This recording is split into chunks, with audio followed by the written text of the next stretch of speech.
Na Uganda tandika okweraliikirira kaaba.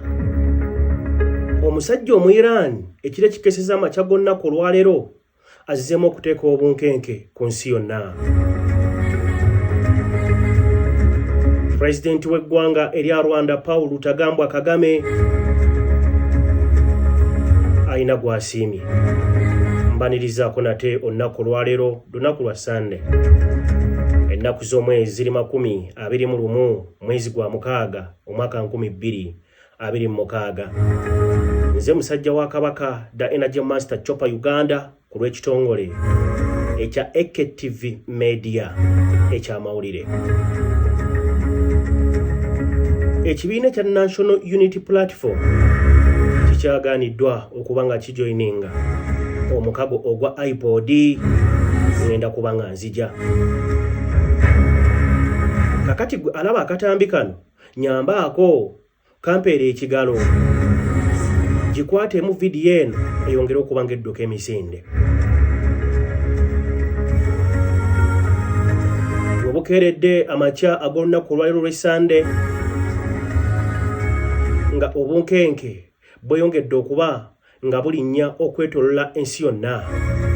Nkutegeezezzaako nga ntandika nti gwe Munnayuganda tandika okuba ng'okaaba weeraliikirire. Kubanga amazima gali nti omwezi guno ogw'omukaaga oba ogwa Jaani amazima tulabiddemu ebintu bingi. Yogera ku bwavu obubadde obungi n'ebindi ebirala bingi. Kakati njogera bino gwe ng'ompuliriza naawe andaba olunaku olwaleero nga bw'olaba mu katambi kano, akatambi koli mu kulaba ako. Omusajja omu Iran azzeemu naggala Strait of Hormuz. Omusajja omu Iran azzeemu okuggala Strait of Hormuz. Akagolomolo kano ke kamu akabadde kazalira ensi ebizibu ebingi. Ebintu ebikozesebwa ne birinnya ebbeeyi, amafuta ne gabula. Kaali kagolomolo kano aka Strait of Hormuz oba Hormuz. Kyonna kyoyagadde kyosobola okuba ng'oteekawo. Kakati gwe Munnayuganda mpuliriza webukeeredde amakya g'olunaku olwaleero ng'omusajja omu Iran azzeemu naggala akagolomolo kano. Nabategeeza bwe batambula nange nti akagolomolo kano ke twogerako omusajja omu Iran kagadde amakya g'olunaku olwaleero. Amafuta agayita wano agagenda mu nsi yonna oba oliawo nawe gwali mu Uganda gw'okozesaako. Sinnakindo olina ensi gy'owangaalira oba w'obawa. Akagolomolo kano akali munda mu ggwanga erya Iran kabadde kakola ebitundu 29. Amafuta agasinga okuba nga gatambula mu nsi yonna ebitundu 29 bibadde biyita guyita omwalo. Guyita omwalo Strait of Hormuz, ggwanga lya Iran. Omusajja azzeemu n'akaggala.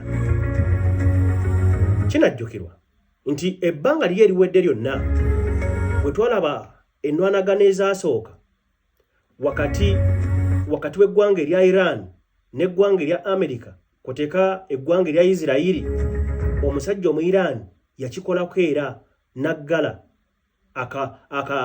akagolomolo kano n'akasiba.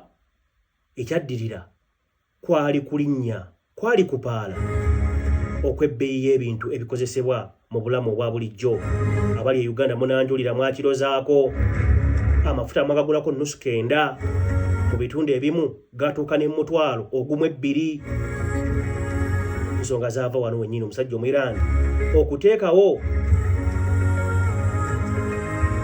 embeera nga takkiriza lyato lyonna, takkiriza muntu yenna kubanga asomoka akagolomolo kano Strait of Hormuz.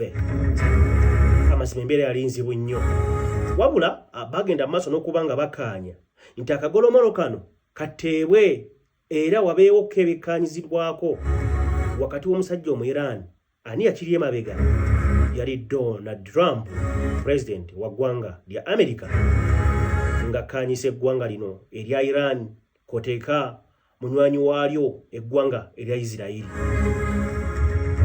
Era amazima gali nti enteeseganya ezagenda maaso wakati w'omusajja mu America n'omusajja mu Iran zavaamu ebibala mpaka obagenda maaso okubanga baggula akagolomolo kano Strait of Hormuz. Mujjukira bulungi ebigambo bya president w'eggwanga erya Iran Masoud Pezeshkian ng'agamba tulowoozezaako amaziga g'abantu abangi ababonaabona olw'okuba nti twaggala akagolomolo kano so tusazeewo ffe ng'aba Iran okuba nga tukaggula. Iran okuddamu okuggala akagolomolo kano amazima kiyinza okuba nga kiwulikika bulala oba kiyinza okubeera akabonero akasinga okubeera obubi oba akabi eri okwetoolola ensi yonna.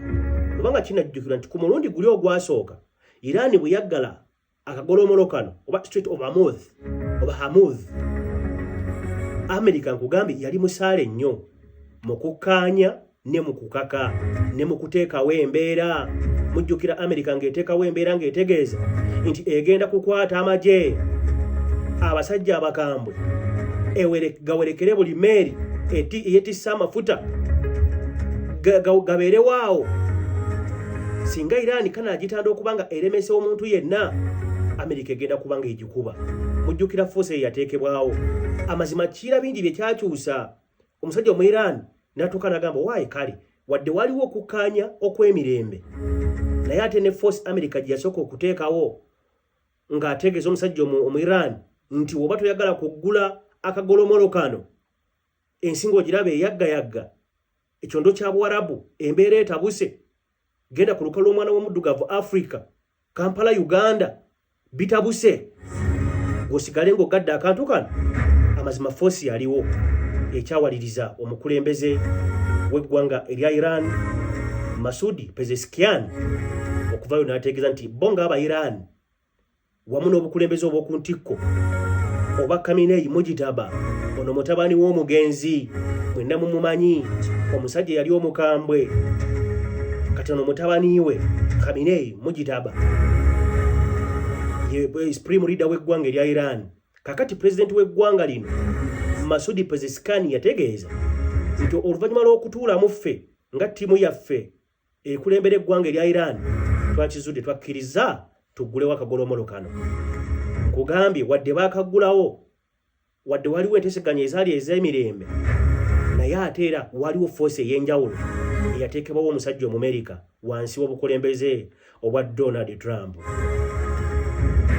Kakati firimu wesinga okubeera wano oba embeera enzito gye tuli mu kwogerako oba emikutu gy'amawulire egy'ensi yonna gye giri mu kwogerako mu kaseera kano kwe kuba nti omusajja eyateekawo embeera ku mulundi guli eggwanga erya Iran lino ne liggulawo akagolomolo kano America kyokka ate baakamala kubanga bakola endagaano wakati wa America n'eggwanga erya Iran. Tontabaala nange siri kutabaala. Ngambye nti omusajja yasinga okuteekawo embeera ku mulundi guli America bino bigenza okutuukawo olunaku ekiro ekikeseza amakya g'olunaku olwaleero olw'Essande nga waliwo endagaano eyakateekebwako omukono wansi w'eggwanga erya Iran kwoteka n'eggwanga erya America. Endagaano egamba tontabaala siri kutabaala, ekitegeeza nti wano waliwo ebibuuzo bingi, waliwo ebibuuzo ebitalina ansa ng'oba oliawo n'abibuuza talina wasinziira walambulukufu okubuuza eggwanga erya Iran ebibuuzo ye ne waba nga avuddeyo n'abibuuza ayinza obutafuna ansa, ayinza obutaanukulwa kubanga yandibadde America.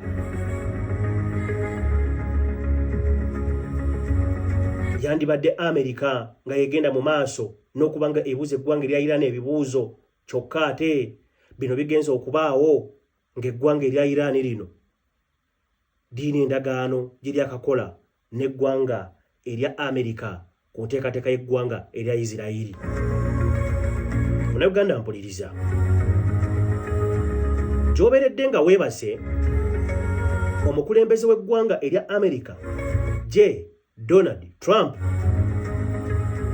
binyonkondo bifeekeera saawa zibadde 7:40 ez'ekiro ggwanga lya Uganda naggagga Donald Trump abadde munda mu ggwanga lya France mu mukago gwabwe ogwa G7.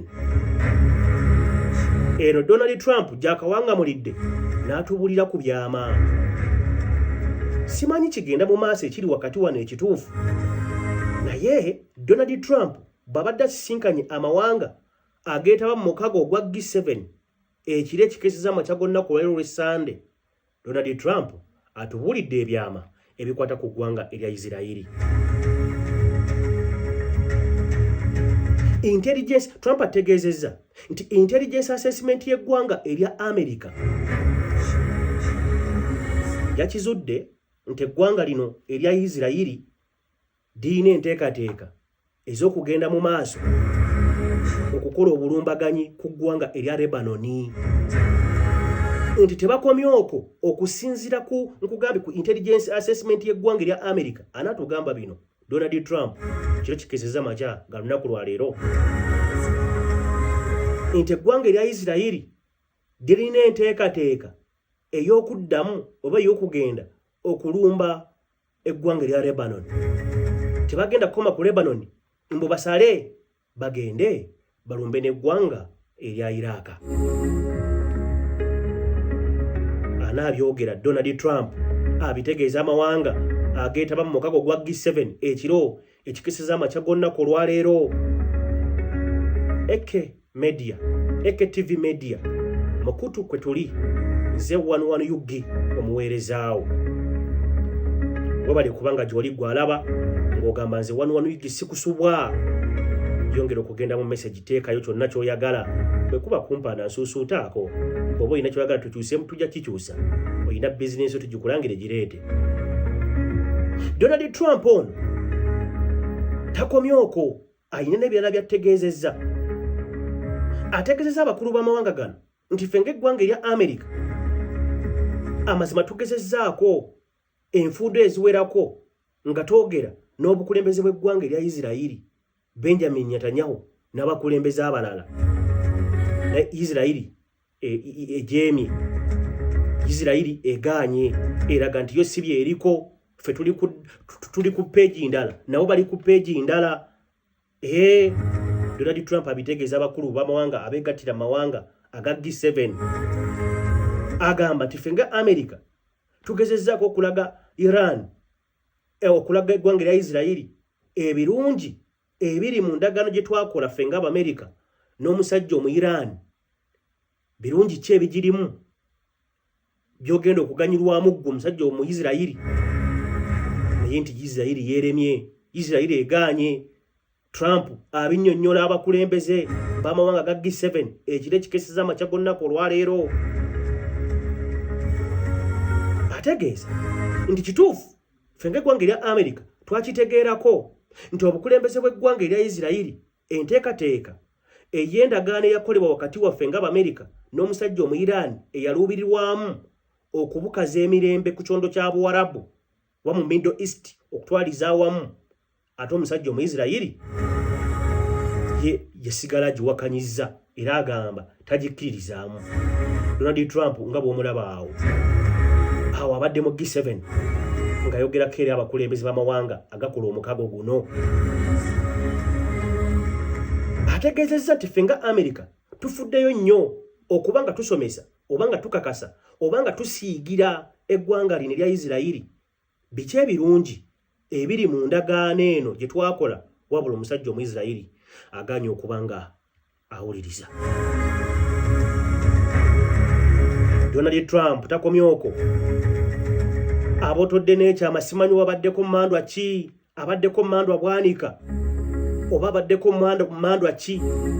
Ab'ennono munaatuyambako owulira omuntu omukulu ng'abadde alina omukyala ng'amaze naye ebbanga ddene ewaka, omukyala n'avaawo oba n'afa, omusajja oyo omukulu n'atandika okuba ng'ayogera ku mukyala we, tegeera wayinza okubawo ekitagatta bulungi.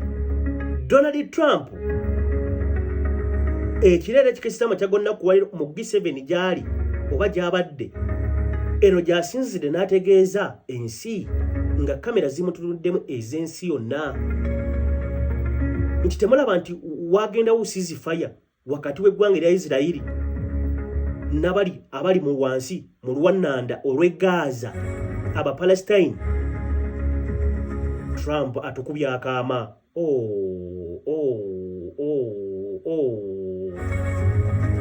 Agambye wadde mulaba ceasefire yagendawo wakati w'eggwanga erya Isirairi n'oluwannanda olw'e Gaza Abapalestine, wabula ntwala omukisa guno okubategeeza ffe ng'eggwanga erya Amerika twakitegeddeko nti eggwanga erya Isirairi lyagenda mu maaso n'okubanga batirimbula oba okutugumbula bannansi b'eggwanga erya Palestine abawasangibwa mu luwannanda olw'e Gaza wadde nga ceasefire weeri.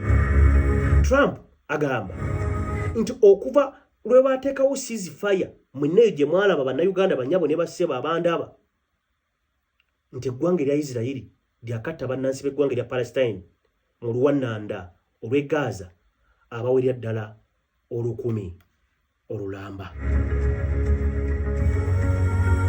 Trump agamba nti Isirairi wadde ceasefire mulaba teriiwo weeri emmundu yasirika naye nti Isirairi esigadde egenda mu mpolampola n'eyingira oluwannanda olw'e Gaza n'etugumbula abantu baayo nti we butuukidde olunaku olwaleero olw'e Sunday nti eggwanga erya Isirairi yakatugumbula bannansi b'eggwanga erya Palestine abawangaalira mu luwannanda olw'e Gaza abawera ddala 10,000 lulamba. Kinene nno, kyandiba ekinene. Kakati nga ntandika nkutegeezezzaako nti eggwanga erya Iran diggadde Strait of Hormuz. Olwadde mbo kiyitanga bwekyagala Hamathi, Hamuzi ne Hamaz. Byonna byebimu kisinziira enjatulaayo. Kyenajjukiro nkutegeezezzaako nti waaliwo endagaano ey'okukkaanya ng'eggwanga erya Iran diggula akagolomolo kano ebyamaguzi biddemu okutambula bigende katale k'ensi yonna. Enteseganya ezaatuukawo ne batuuka ne baggula akagolomolo kano. Kyokka ate kyabwe tubadde tuli awo tugenda okulaba omusajja Supreme Leader w'eggwanga erya Iran Khamenei Mujitaba n'agamba into ye order awaddemu wagalibwe. Kyokka nno omukulu atowa order nga tamanyiddwa nawo watuufu waali. Kubanga nga eggwanga erya Iran digenda mu nteeseganya n'eggwanga erya Amerika, Donald Trump yali asabye nti wekibanga waliwo chance esoboka ye nga Trump afuneko ku chance amitinga omwana ono. Wabula Mujitaba Khamenei yali mugezigezi n'agamba eggwanga erya Iran limaze ebbanga ddene yogera ku bukulembeze bwa kitange yattibwa ani yamutta yali musajja mu Amerika n'omu Isirairi. Yogera ku bukulembeze obubaddewo ebbanga eddene obwa Iran amazima gali nti bubadde tebuli makambo gona musajja mu Amerika. Kati kirabika kityanze omwana w'omulwanyi omwana w'omusajja ennamige neetaba ntya mu lutuula ne Trump ono n'abigaana. Kati okuva olwo yeepima mu maka ge abadde tasulamu n'awantu wamanyiddwa obadde alina okuba nga abeera. Njogera ku Mujitaba Khamenei abadde taliiyo. President ew'eggwanga erya Iran Masoud Pezeshkian avuddeyo n'ategeeza oluvannyuma olw'amawulire okufuluma nti bagadde akagolomolo kano Strait of Hormuz, n'ategeeza nti bo ng'eggwanga erya Iran balina bye baali baasaba oba bye baali bakkaanyaako okuba ng'emmundu esirika wakati wayo n'eggwanga erya Isirairi, kyokka nti Isirairi esigadde egenda maaso n'okusoomooza eggwanga erya Iran. Omukulu ategeezezza nti mu bimu Iran byesinga okwagala era ebijulumya omutwe singa kiba kikoleddwa ly'eggwanga erya Isirairi okugenda okukuba bannansi b'eggwanga erya Lebanon aba Hezbollah. Iran egamba nti ffe bino bisobola okubaawo tusobola okukkaanya nekitwagala ekisingira ddala era ne mu ndagaano eno eyakoleddwa wakati w'Omumerika n'omu Iran yakitaddemu ng'egamba omusajja Omumerika kola nga bw'osobola ogambe munywanyiwo taddamu kufuna kinyegenyege kyonna kukola bulumbaganyi munda mu ggwanga erya Lebanon. Kyokka tubadde tuli awo emisana gw'olunaku olwaleero ng'eggwanga erya Iran terinaggala kagolomolo kano Strait of Hormuz. Omusajja amawulire ge tufuna omusajja Omuyisirayiri agenze mu maserengeta g'eggwanga erya Lebanon n'akuba n'abwaguluza oba n'ajaasaamu.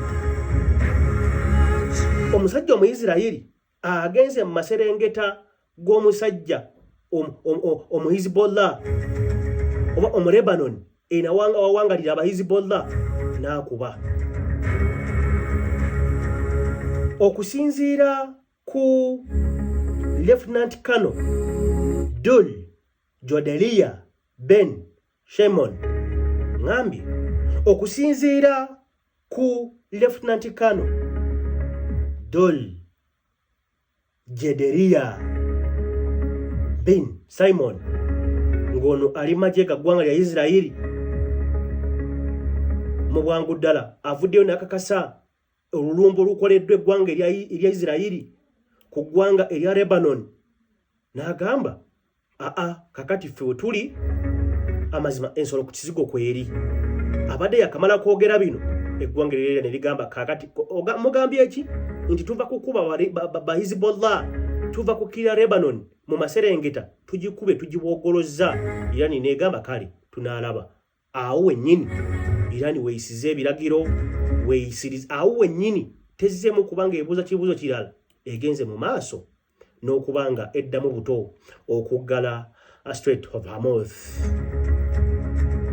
Nkutegeezezza nti ku mulundi guli Amerika yali nsaale okubanga ekkirizisa eggwanga erya Iran okuta omwalo guno osobola okuyita omwalo bannyabo ne bassebo obutabuzaabuzibwa. Yakati ffe ku sayidi eno kkiriza nkozesa ekigambo akagolomolo Strait of Hormuz.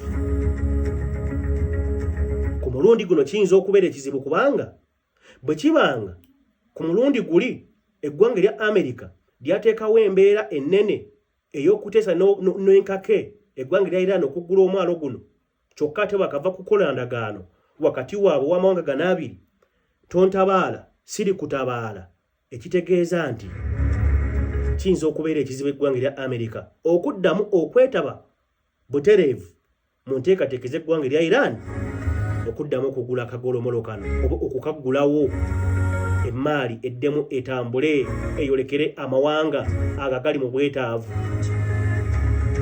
Katawo kitegeeza nti tugenda kudda twandiddamu okulaba embeera y'ebintu ebya bulijjo nga yeekanama. Twandiddamu okulaba nga amafuta agabadde gasse ku 625 nga gazzeeyo ku 789 n'omutwalo kubanga tetusuubirayo ggwanga lyonna lisobola kugenda nga si Amerika okumatiza okusendasenda eggwanga erya Iran okubaako kye bakyusa mu nteekateeka gye baba basazeewo bo nga aba Iran. Ayina kuba musajja mu Amerika kyokka kakati ku mulundi guno yakava kukola ndagaano naye tontabaala siri kutabaala ekitegeeza Amerika newe naba tekyagala. Ku mulundi guno kiyinza okubeera ekizibu okusitula eddoboozi lyayo okulyokereza oba okulyolekereza eggwanga erya Iran. Kiyinza okuteekawo enkizo omusajja omu Iran okwesasuza ensi yonna. Iran etegeeza era egamba nti ekisinga okuba nga kigiruma geegamu ku mawanga geefuula nti gaakula edda nga buli Iran akantu keekola oba nsobi nnene oba ntono nti eteekebwa ku nnati. Nti oba oli awo bagenda okuwulira nti abakozi mu gavumenti yaffe ye Iran tebakkirizibwa kugenda mu ggwanga bwe riti. Oba oli awo ogenda okuwulira nti ebyamaguzi byaffe ababikolera wano munda mu ggwanga erya Iran tebikkirizibwa kufuluma kugenda mawanga bwe gati.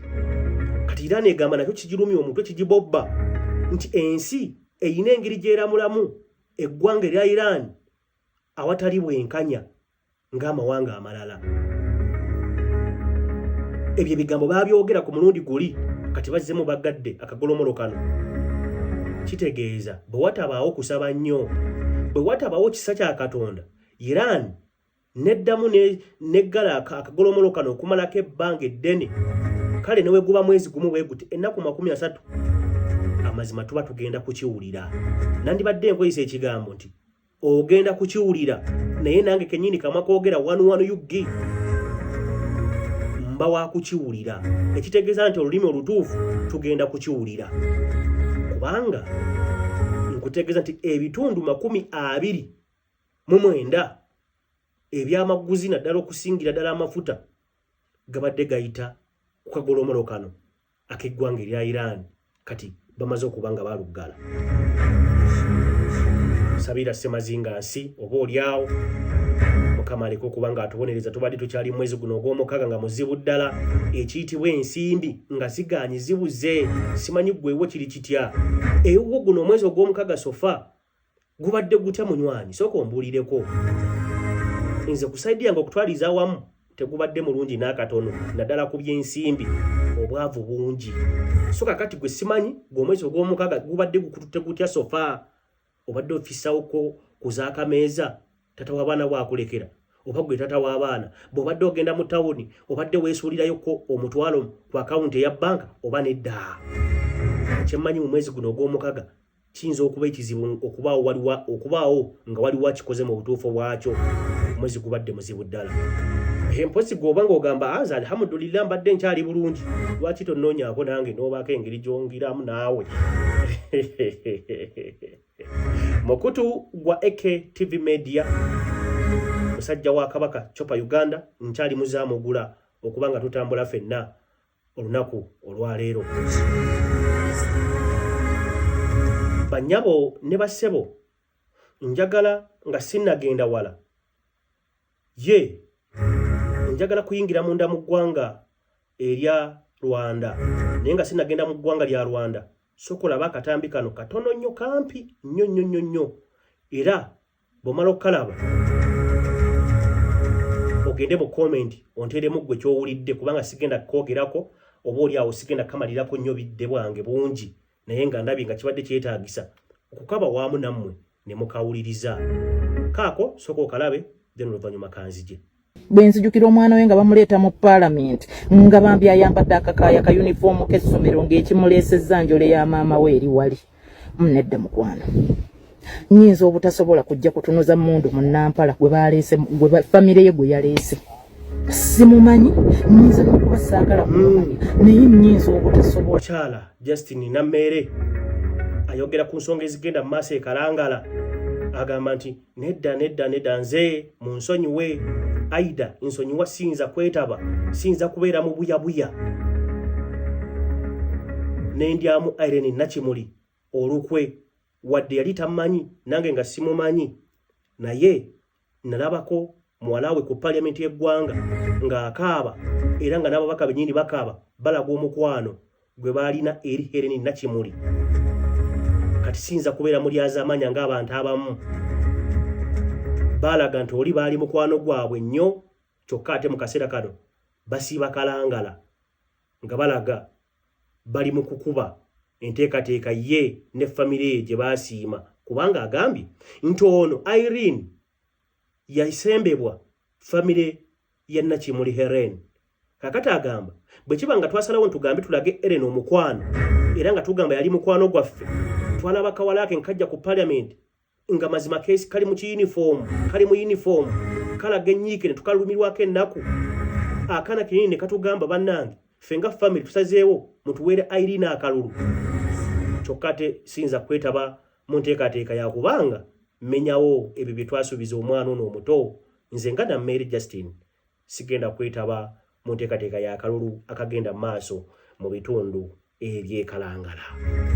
Mwana tuno abantu bano bategeera, abantu bano amazima statement eno oyinza obutagifumiitirizaako nnyo, naye statement eno ebadde etegeeza binene.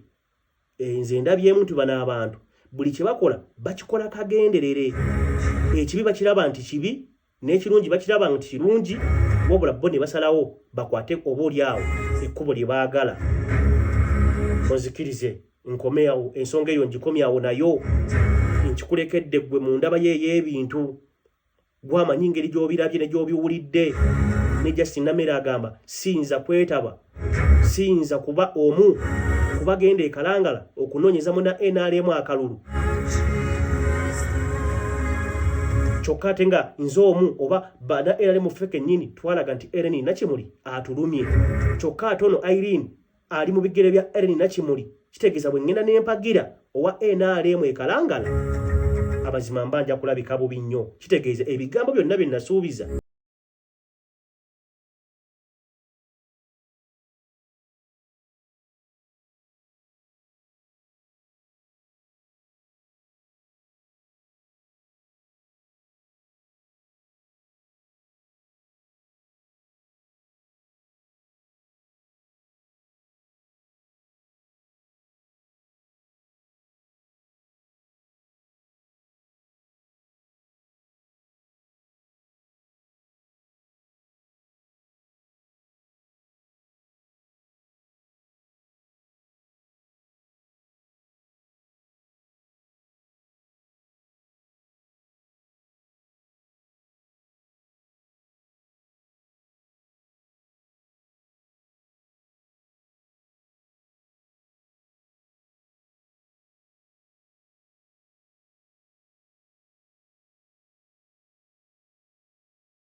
ndabyeko nga yeekolamu bweti sooka otubuulire otubanga tuli bungi mu kamera tugirimu bulungi tukyalimu bulungi awe bali nnyo producer wange kakati mbadde mbategeeza nti president w'eggwanga erya Rwanda Paul Kagame alina n'amannya amalala mangi gali awo mulimu erinnya lyagamba alyogera nti Lutagambwa Paul Lutagambwa Kagame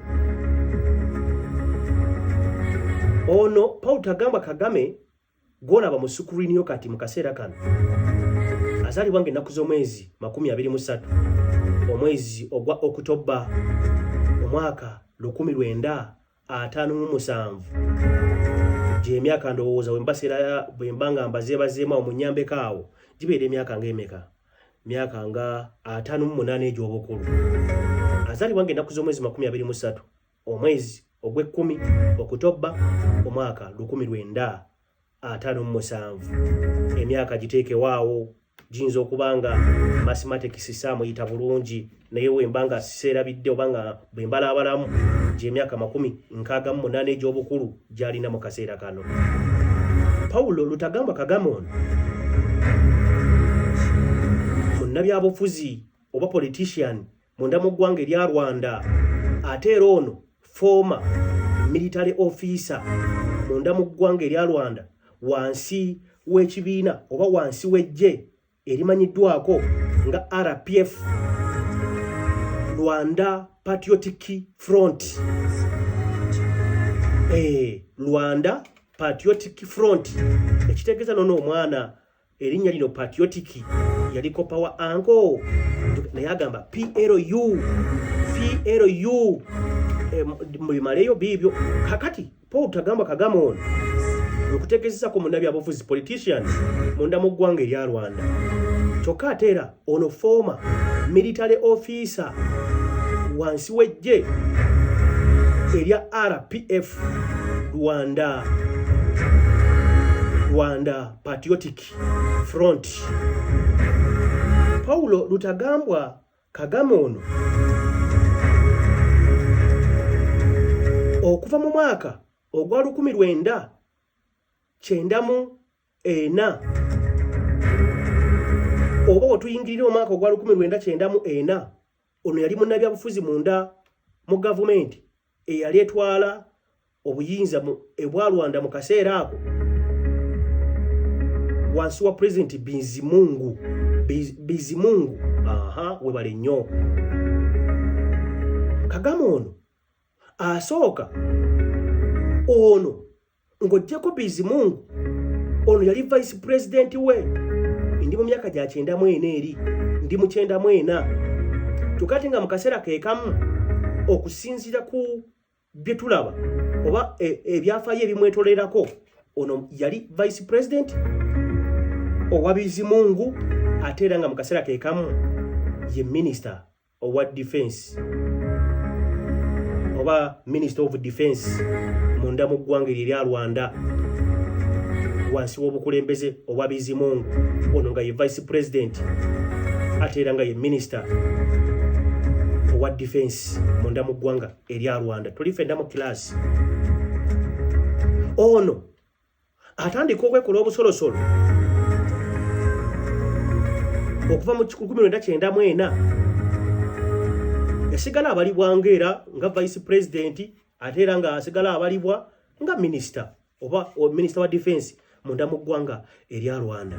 Mu mwaka gwali gwa 2000 Paulo Lutagamba Kagame 2000 akwata entebe nnene ey'eggwanga ey'obukulembeze bw'eggwanga erya Rwanda, era njogera bino ng'owuliriza gwe munnayuganda andaba. Paul Kagame ye president w'eggwanga erya Rwanda. Onagamba simukusunsulidde bulungi, onagamba kiri twagala okumanya ekyala musajja mufumbo alina omukyala n'abaana bamanyiddwa bali 6. Kakati eyo ngenzeyo lwaki yasinzidde munda mu ggwanga erya Rwanda n'ategeeza nti ebikolwa ebigenda maaso bye tulabako munda mu ggwanga erya Uganda ebitadde bannansi b'eggwanga lya Uganda ku bunkenke nga biva ku Muhoozi Kainerugaba, CDF w'eggwanga lino, mutabani w'omukulembeze Tibuhaburwa Mwami Museveni. Kyokka Kagame agamba mwana oyo mulungi nnyo. Kagame agamba talabangayo muntu mulungi mumalirivu amanyi kyayagala, omulemezi w'ensonga alemera ku nsonga, kyayagala kiba nga Muhoozi Kainerugaba. Agamba nti amwenyumirizaamu, yatuse n'okugamba nti neegomba sitayiro yo. Omukulu Paul Lutagamba Kagame agamba nti awulira nga yeegomba sitayiro ey'omwana ono Muhoozi Kainerugaba. Banyabo ne bassebo olwalabye ebigambo bino ebya Paul Lutagamba Kagame ng'alaga nti asiima mutabani w'omukulembeze w'eggwanga lino Muhoozi Kainerugaba, amazima omutima we nabadde ne gunkuba bwetu bwe tututu. Ate lwaki wano omutima gwakukubye? Obadde okimanyi nti eggwanga erya Rwanda ge gamu ku mawanga agasinga okukulaakulanira ku sipiidi ey'owaggulu? By the way, ge gamu ku mawanga agasinga obulungi ku lukalu lw'omwana w'omuddugavu Africa. Kano kankaddemu bulungi kubanga wendaga wayinza okukubuzaabuza oba okuwategeera nga bwenjagala owategeere. Eggwanga erya Rwanda ge gamu ku mawanga ge tulina ku lukalu lw'omwana w'omuddugavu Africa nga malungi. Ng'oggyeko eky'obulungi bw'eggwanga erya Rwanda likulaakulanira ku sipiidi ey'ekizungirizi. Era eggwanga erya Rwanda essaawa zino oliteeka ku minzaani n'eggwanga lino kati wano w'oli mu Uganda ku katale k'ensi yonna tugeze marketing na bulabula na bisigadde na biki wadde Rwanda kaana ka Uganda, naye ate Rwanda erina weetuuse ku katale k'ensi yonna. Rwanda emanyiddwa. Genda mu sports Rwanda season ewedde abakamanyi oba abakanyumirwa ngamba akapiira. Rwanda eno ebadde kujjaze ya tiimu ya Arsenal champion wa ligi ya Bungereza. Rwanda eno abadde abagoberera emipiira butuna ku saati ku mukono guno ogwa left. Esaati Arsenal gye badde eyambala season ewedde ebadde eteeka ku Rwanda. Eyo Bungereza gye tuli. Rwanda bovaawo yambuka ogenderi waggulu France tiimu y'omupiira endala PSG champion. Ndi kwogera kuba champion bokka kati waggwanga lya Bufaransa y'omu ku basajja abambala esaati eriko eggwanga erya Rwanda. Mu kilasi ndi mukulaga amanyi ga Rwanda wadde nto nnyo ku ggwanga ly'omwoli gwe Uganda. Nkulaga obulungi n'obuwanguzi bwe lituukako oba bwe liri mu kaseera kano. Tiimu kyena gyendese yaawo Bayern Munich oba Borussia Dortmund. Waliwo tiimu eryawo Germany nayo eyina jjazeeyo ebadde eyina erinnya Rwanda wano ku saati yaayo. Atletico Spain, tugenze Spain, tiimu ya Atletico de Madrid eya Diego Simeone koteka Antonio Griezmann, Adama Lukman n'abalala Obraka. Tiimu eyo erimu abantu abo benjogeddeko ab'omupiira bakamanyi mutegeera kyentegeeza. Nabo ku saati yaabwe kuliko Visit Rwanda. Ekitegeeza nti eggwanga erya Rwanda bwe nvayo ne nkugamba nti diina we lituuse mu kwemaketinga ku katale k'ensi yonna mbeera mutuufu. Amazima mbeera siwabye kyenjogerako mba nkimanyi ate era nga nkitegeeza ate era nga kyekituufu nga ge mazima ameerere.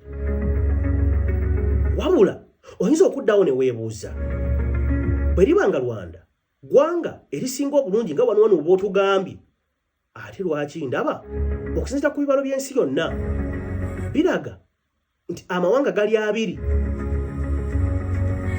mu bibalo by'ensi yonna, amawanga gali abiri agasinga okuddukibwamu bannansi baago nga beesudde mu mawanga ag'enjawulo. Olukalala luliko amawanga mangi naye eggwanga erya Rwanda liri ku mwanjo.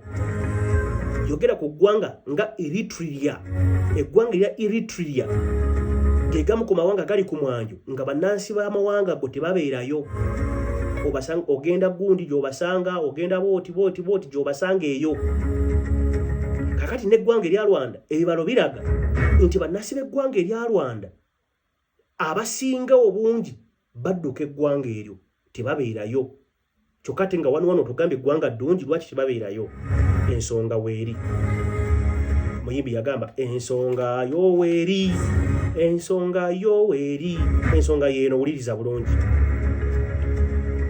Era ekyokulabirako kye nsobola okukuwa bw'obanga olina mukwano gwo ng'oli Munyarwanda, kati nkuwa ekizampa entono ey'okulabirako ekitono sagala weereege. Bw'oba olina mukwano gw'Omunyarwanda kera ku makya omugambe lwaki temudda wammwe. Asobola n'okukaaba, asobola n'okusiita ebigere, n'ateekawo n'ekigambo nti onsosola. Ye lwaki mutusosola? Kwegamba nga bw'omugamba eky'okudda e Rwanda kiyinza okumukaluubiriza ate era ayinza okuwulira nga gw'otayagala oba gw'osindikiriza okugenda mu lubabu. Walofunye yakane n'omubuuza lwaki we bakugamba toli munyarwanda. De Rwanda onyiiga nnyo n'okukaba oba oluusi n'okaaba. Temwalaba wana abaakaaba abagezzaako kubanga bakakasa effe tuli bana Uganda, batuzaala Uganda, era ffe tuli bannansi ba Uganda, era ffe tuli banyarwanda abaganda. Yes, I'm a Munyarwanda, but I'm not Rwandanese. Yes, I'm a Munyarwanda, but I'm not Rwandanese. Mumujukira yakwogera akagamba ako nange nganze nasigala amazima sikategedde bulungi nene ngamba kale tugenderaawo mpola mpola tennaakolaki naye nga nange saakategeera kakati eyembeera nti bannansi b'eggwanga eyo ebibala ebyasembayo okulaga biraga nti bigamu ku mawanga agasinga okuba nga gaddukibwamu abantu baago nga buli gy'ogenda osobola okuba ng'obasangayo. Abali munda mu ggwanga erya Uganda mujja kunjulira, genda munda mu ggwanga lya Kenya gye bali bayitirivu, Belgium gye bali bayitirivu, South Africa bangi bulala n'amawanga amalala bangi. Naye nga ensonga esinga ddala obukulu Rwanda gye twogeddeko ekulaakulanira ku sipiidi, Rwanda gye twogeddeko eggwanga etto eryetunze eriri katale k'ensi yonna mu kumanyikwa. Ate lwaki bannansi baalyo babeera balidduka? Amazima gali nti ensonga eri emu yokka bwe bukulembeze obwa Paulo Kagame Rutagambwa. Ye amannya gafa Tibuhaburwa ne Rutagambwa amannya gategeeza ki? Njagalayo omuvunuzi omu ng'otegeera ebintu bino ojja ombuulire erinnya Rutagambwa ne Tibuhaburwa amanya gategeeza ki? Kubanga nze bwe manga mpuliza bwenti ne nkutamamu bwenti ne ntekwata amaaso ne ngatunuza ku microphone eno ndaba amanya ago gayinza okuba nga geegamu oba either nga mulimukko ebifaanagana. Abantu abangi boolaba abagwa mu kiti ky'obunyarwanda nga ne bw'omugamba nti ddako ewammwe akiso kitwala ng'ekivumo oba ng'amuvumye asobola n'okukaaba amaziga n'akulaga nga bw'omusosodde.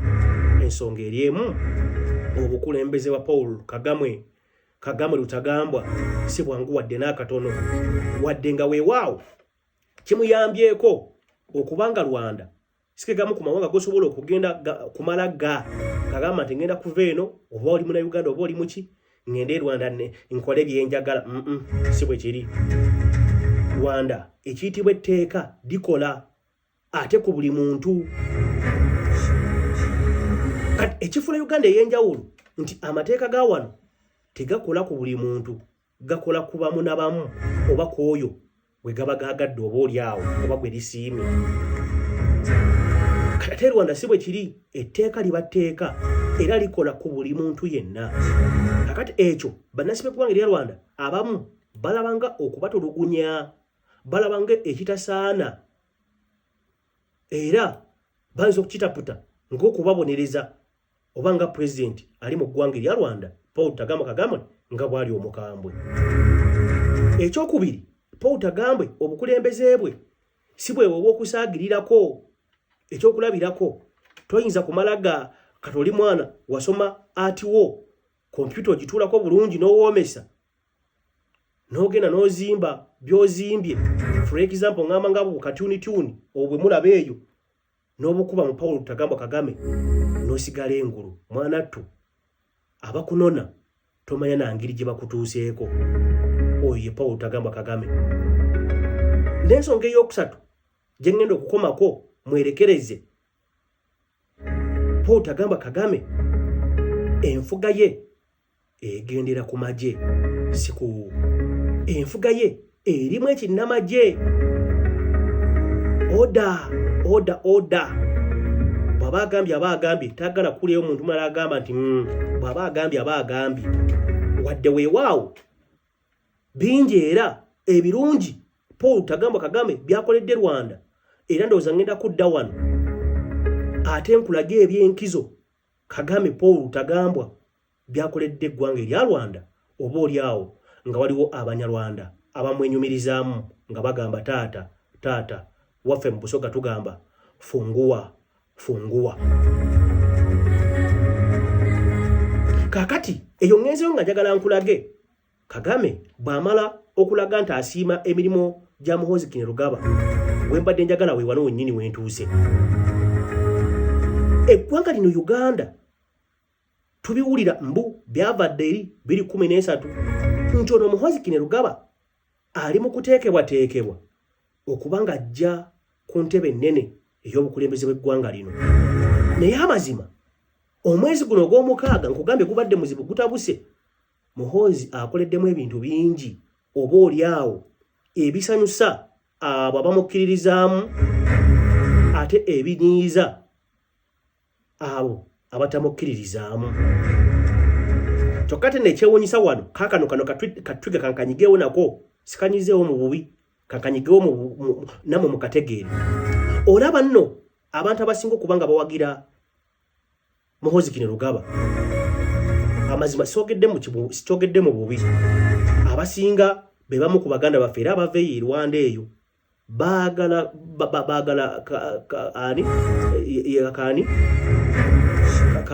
Karukari Muhoozi Kainerugaba erinnya libadde ligenze erya Kainerugaba kyokka ate bakulaga amazima gali nti bw'otunula Muhoozi bw'oti n'omwetegereza bw'oti n'omudda ewala ebikolwa bye kyova olaba nga anka okuva e Rwanda yamusiimye alaba omwana atambulira mu layini ye alaba omwana alinga ye kyokka ate abantu bano be bamu abaava eri nga bagaana obukulembeze bw'oli kyokka ate bali mu kusuusuuta ono olowooza bw'anatuuka mu ntebe gwe yadduka oba yava ewammwe ng'olaba tewali mirembe ng'olaba munda mu ggwanga Uganda mwe muli emirembe kijja kuba gikyaliwo nako kabuuzo kitegeeza gwowagira omuwagira mu butamanya oba oliawo gwowagira oyinza okuba tomanyi lwaki omuwagira gwowagira oyinza okubanga ogoberera mugoberere tomanyi lwaki kubanga nkugambye nti ono bw'omwetegereza ennyo ankuwa kyamugambye nti mwana wange nkwenyumirizaamu nnyo oli musajja mugumu tova ku nsonga kyogedde oba okikakasa era otuukiriza kyokka no bino ono Kagame byamubadde amugamba byasinziddeko mu obubaka obwo ze tweets omukulu ono zazeenyigiramu ennaku zino oteeka n'ebikolwa aba ali awo njagala sipiika gundi n'atuulayo aba oli awo njagala gundi akwatibwe Lukwago aba oli awo n'omulengerayo oba oli awo ng'akugamba sipiika njagala balonde luddo of position onaliyo simwagala netulindirira kakati Kagame agamba omwana gwe oli mugezi nnyo amazima gali nti bw'otunula singa ono Lutagambwa ono Muhoozi Kainerugaba afuna chance yonna egenda mu buyinza bw'eggwanga Uganda wayinza obutabaawo njawulo n'abakulembeze obuli wali ku mulirwano obuddusiza Abanyarwanda okugenda okwegaba mu nsi endala sinza kizaako omukono ekyo bw'oba kitegeere bw'oba tokitegedde ddamu scrollingoddeko emabega oyongere okutegeera statement eno noonya wentandikidde okwogera ku Kagame oddemu otandikiraawo osobole okutegeera kyenkugamba muli wano ndaba muwaga mwambala t-shirt mugamba alina okutulayo ono standard simanyi ono stand by generator gy'oli mu kuwaana gy'oli mu kwogerako oyinza okuba nga togimanyi bulungi oba either ng'ogimanyi naye ng'osazeewo bw'otyo bw'anaamala okutula mu ntebe kansuubire nti gw'omu aba naasigala wano kansuubire si gw'omu ate anaava wano ng'ogamba Uganda byaya